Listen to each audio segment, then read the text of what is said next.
नमस्कार दोस्तों, स्वागत है आप लोगों का आपके अपने YouTube channel PMS IQ study में। दोस्तों, आज की एक और वीडियो हम लेकर आ गए हैं रेलवे ग्रुप डी में पूछे गए अति महत्वपूर्ण सामान्य ज्ञान व सामान्य विज्ञान के प्रश्नों का। तो आइए दोस्तों, वीडियो को शुरू करते हैं और देखते हैं आज का अति महत्वपूर्ण सामान्य ज्ञान व सामान्य विज्ञान के प्रश्न। सभी प्रश्न अति महत्वपूर्ण होने वाले हैं दोस्तों, आगामी रेलवे ग्रुप डी के एग्जाम के पॉइंट ऑफ व्यू से। तो आप लोगों से एक रिक्वेस्ट करूंगा कि आप लोग इस वीडियो को अंत तक जरूर देखिएगा, सभी प्रश्नों को अच्छे से समझिएगा, ताकि दोस्तों आने वाले ग्रुप डी के एग्जाम में आप लोग अच्छे से सफल हो सकें। तो आइए दोस्तों, वीडियो को शुरू करते हैं और देखते हैं पहला प्रश्न। पहला प्रश्न है, भारत का नेपोलियन किसे कहा जाता है? तो सही उत्तर होगा समुद्रगुप्त को। जी हाँ दोस्तों, भारत का नेपोलियन समुद्रगुप्त को कहा जाता है, आप लोगों को याद रखनी है। चलिए अगला प्रश्न देखते हैं।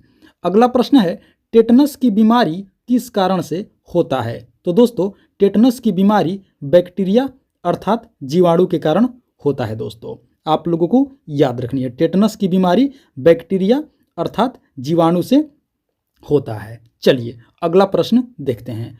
अगला प्रश्न है, अर्धरात्रि का सूर्य की भूमि किस देश को कहा जाता है? तो सही उत्तर होगा नॉर्वे को। जी हाँ दोस्तों, आप लोगों को याद रखनी है, अर्धरात्रि का सूर्य की भूमि नॉर्वे देश को कहा जाता है। अर्धरात्रि का सूर्य की भूमि। चलिए अगला प्रश्न देखते हैं। अगला प्रश्न है, निम्नलिखित में से किस जोड़े का मेल सही नहीं है? दोस्तों, बतानी है कि ये निम्न चारों ऑप्शनों में से किसका मेल सही नहीं है। तो आइए दोस्तों, हम लोग इसको देखते हैं। देखिए, पहला ऑप्शन में है विटामिन B1। तो सही बात है दोस्तों, विटामिन B1 का रासायनिक नाम होता है थाइमिन, यानी कि कॉलम ए में विटामिन है और कॉलम बी में विटामिन का रासायनिक नाम है। तो पहला ऑप्शन अगर हम देखें तो विटामिन B1 का रासायनिक नाम थाइमिन हो जाता है, सही है।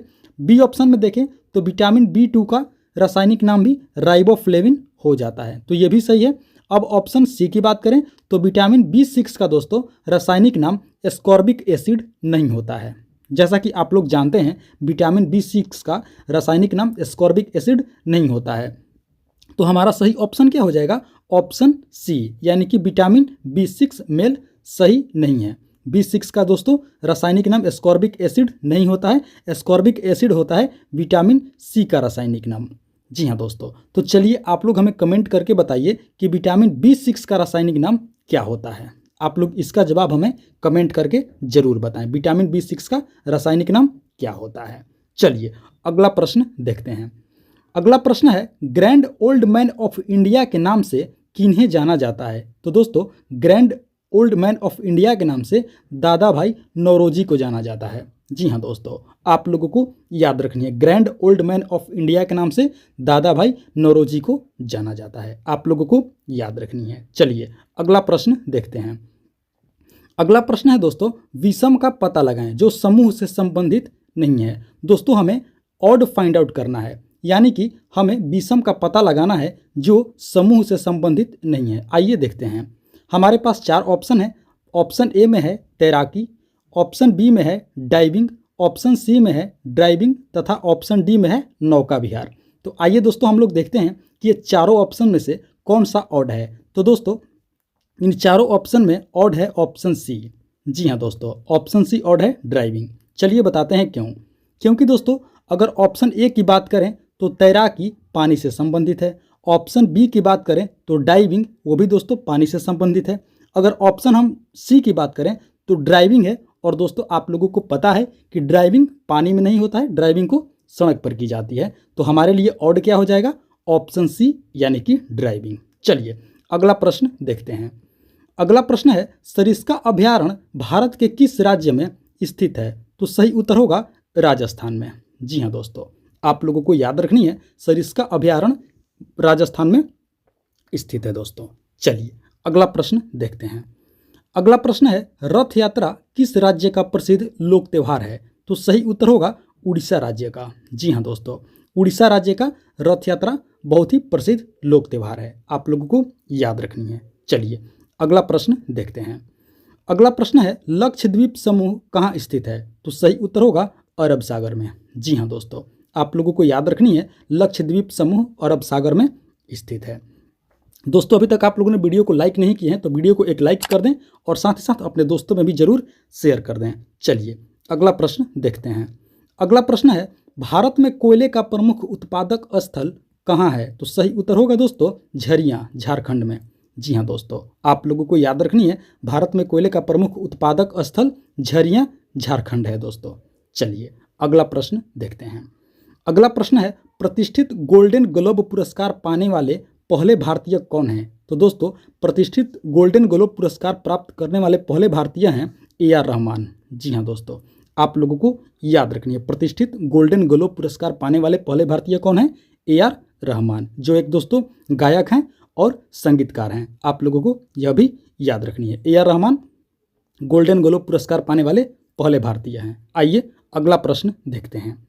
अगला प्रश्न है, भारत की सबसे पुरानी पर्वत श्रृंखला कौन सी है? दोस्तों बतानी है कि भारत की सबसे पुरानी माउंट रेंज दोस्तों यानी कि पर्वत श्रृंखला कौन सी है? तो आइए इसका उत्तर हम लोग देखते हैं। सही उत्तर होगा अरावली। जी हाँ दोस्तों, अरावली जो है वो भारत की सबसे पुरानी पर्वत श्रृंखला है, आप लोगों को याद रखनी है। चलिए अगला प्रश्न देखते हैं।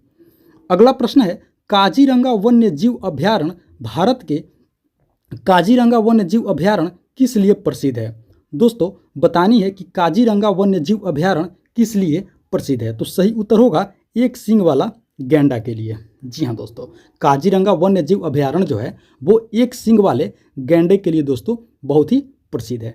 चलिए आप लोग कमेंट करके हमें जवाब दीजिए कि काजीरंगा वन्य जीव अभयारण्य किस राज्य में है। इसका जवाब आप लोग हमें कमेंट करके जरूर बताएं दोस्तों।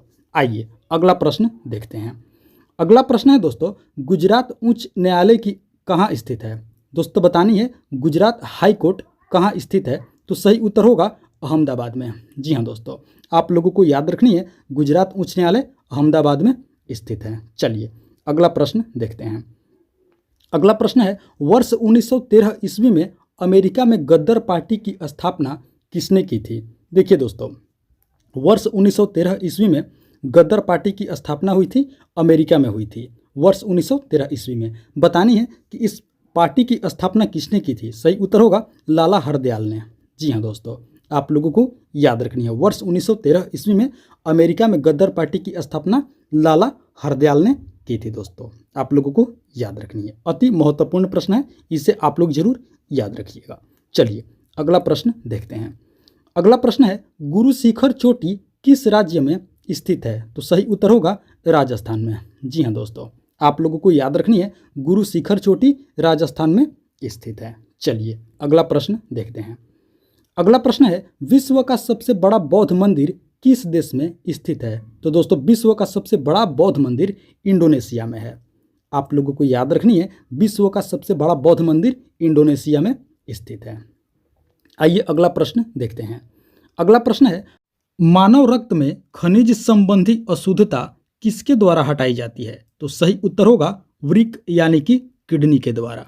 जी हाँ दोस्तों, आप लोगों को याद रखनी है, मानव रक्त में खनिज संबंधी अशुद्धता वृक्क यानी कि किडनी के माध्यम से हटाई जाती है। चलिए अगला प्रश्न देखते हैं। अगला प्रश्न है, हिटलर का निधन किस कारण से हुआ था? बतानी है दोस्तों कि जो जर्मनी का पूर्व चांसलर था उसका मौत किस कारण से हुआ था? तो सही उत्तर होगा आत्महत्या के कारण। जी हाँ दोस्तों, हिटलर ने सुसाइड कर ली थी, आप लोगों को याद रखनी है, इस वजह से उसकी मौत हो गई थी। चलिए अगला प्रश्न देखते हैं। अगला प्रश्न है, जंग से बचाने के लिए लोहे पर जस्ते की परत चढ़ाने की प्रक्रिया क्या कहलाती है? तो दोस्तों इसे यशदीकरण कहा जाता है। आप लोगों को याद रखनी है कि जंग से बचाने के लिए दोस्तों लोहे पर जस्ते की एक परत चढ़ाई जाती है ताकि लोहे को जंग से बचाया जा सके। तो बतानी है कि उस परत चढ़ाने की प्रक्रिया को क्या कहा जाता है? तो सही उत्तर होगा यशदीकरण कहा जाता है दोस्तों। आप लोगों को याद रखनी है, बहुत ही बेसिक लेवल के प्रश्न है और मोस्ट इंपॉर्टेंट प्रश्न है दोस्तों। चलिए अगला प्रश्न देखते हैं। अगला प्रश्न है, लौंग किससे प्राप्त किया जाता है? तो दोस्तों लौंग पुष्पकली से प्राप्त किया जाता है। आप लोगों को याद रखनी है, लौंग को हम लोग दोस्तों पुष्पकली से प्राप्त करते हैं। आइए अगला प्रश्न देखते हैं। अगला प्रश्न है, प्रसिद्ध संत ज्ञानेश्वर किस राज्य के निवासी थे? तो सही उत्तर होगा महाराष्ट्र के। जी हाँ दोस्तों, आप लोगों को याद रखनी है, प्रसिद्ध संत ज्ञानेश्वर महाराष्ट्र राज्य के दोस्तों निवासी थे। अति महत्वपूर्ण प्रश्न है, आइए अगला प्रश्न देखते हैं।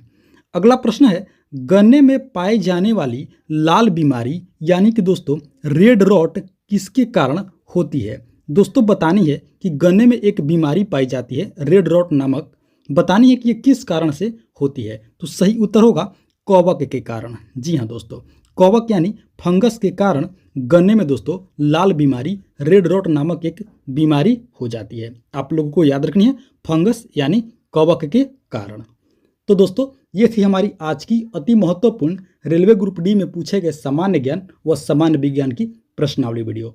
आशा करते हैं दोस्तों आप लोगों ने वीडियो को अंत तक जरूर देखे होंगे, सभी प्रश्नों को अच्छे से याद भी कर लिए होंगे। तो दोस्तों वीडियो को लाइक करने के साथ साथ PMS IQ study YouTube channel को सब्सक्राइब कर लीजिए और अपने दोस्तों में भी जरूर शेयर कर दीजिए इसी तरह का मोस्ट इंपॉर्टेंट टॉपिक वीडियो देखने के लिए। तो दोस्तों मिलते हैं एक और अति महत्वपूर्ण वीडियो टॉपिक लेकर के, तब तक के लिए आप लोगों का बहुत बहुत धन्यवाद। जय हिंद दोस्तों।